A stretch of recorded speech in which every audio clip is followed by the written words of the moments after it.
You lovely lot, and welcome back to Yulsonhomes. I'm Sonny Edwards. We're out here today in Ruets. Ruets, lovely little village, really nice and peaceful and quiet. We're right out in the forest, as you can see.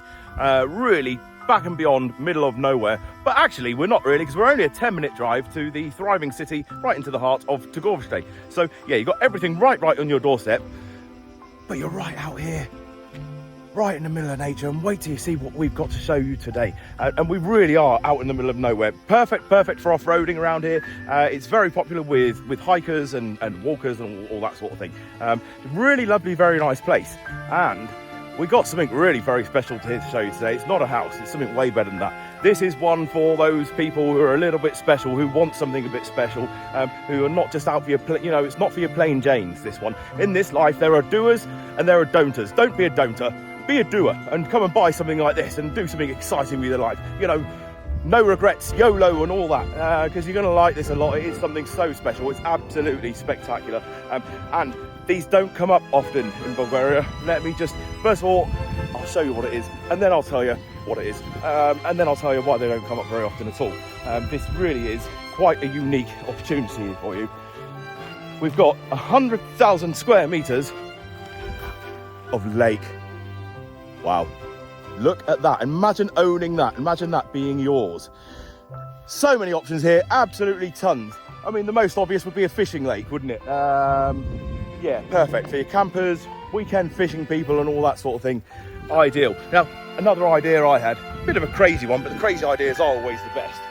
This is my first instinct.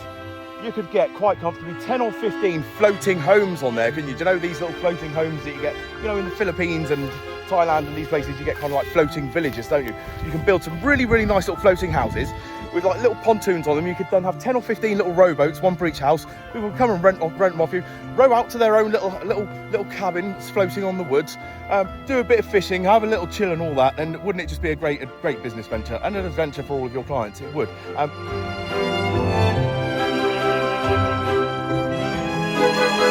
99% of lakes here in Bulgaria are owned by the municipality, so don't get caught out. This one isn't. This is privately owned. It can be purchased, it can be bought, it can be yours. No yearly rents to pay, so yes, do be careful.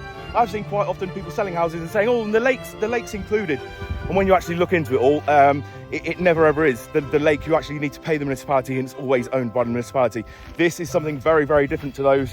This one is, actually, it will be yours. Lock, stock and barrel forever. To come and do whatever you please here. Yeah, just wonderful. Amazing, amazing. Check the views out as well, the scenery. Oh, just wow. It really is special. I like these ones a lot. I don't like the plain boring stuff. Who wants to buy a house when you can buy a lake? Me, I'd love to buy this lake. Who wouldn't? Who wouldn't like to own that? And what would you pay anywhere else in England for one of these? They'd be well into the millions, wouldn't they, for a big lake like this? So it really is great value. Lovely, lovely surroundings, beautiful scenery. It really is somewhere just wow, isn't it? Really something else, really something very, very special. Now, there is also the option to buy a canal, like a big long stream. A stream. It's 2 kilometers long, and we'll add details about that one a bit later. But yeah, there we go. I'm so excited about this one. I hope you all love it. Just wow, it's not every day that something like this comes up at all, is it? So yeah, I'm really, really, really pleased that we found this one. I love it. I think it's worth every penny. I'd love for someone to come here and start up some sort of business like I'm thinking, because it'd just be fantastic. Even if you just opened it as a fishing lake, you'd do very, very well here, I think. Yeah, just what a beautiful spot. I'll have to just turn around and do a bit of zooming in quickly just to show you all this scenery and how lovely it is. I'll get a couple of drone photos, but I'm not going to be going crazy with the drone today because I had a bit of collateral damage on it, and I'm waiting for some new propellers to turn up. It's not flying quite as it should be, so I'm not going to fly it over the water today because I don't want to risk losing it. But there you have it. That's the lake. Come out and have a look and check the scenery out around here. It's just lovely. I've just been driving through all these tracks and I just thought, oh wow, this would be great if you had a couple of quad bikes. That's another little venture you could also do there as well, isn't it? Renting out quad bikes or motorbikes would be absolutely perfect for it. Do you know what, actually, as well? The owner tells me that this is 20 meters deep. I have no way of verifying that. I don't know how to test it. Come out and test it for me. There must be some sort of sonar stuff you can get, or I don't know. There must be some way you can measure how deep a lake is. But if it is actually 20 meters deep, this could become a scuba training ground, couldn't it? If you want to give people there, you know, all the paddy licensing and all that stuff, if you're into the scuba training, great place for a bit of training here, isn't it? Imagine that, your very own lake. Yeah, great opportunity here.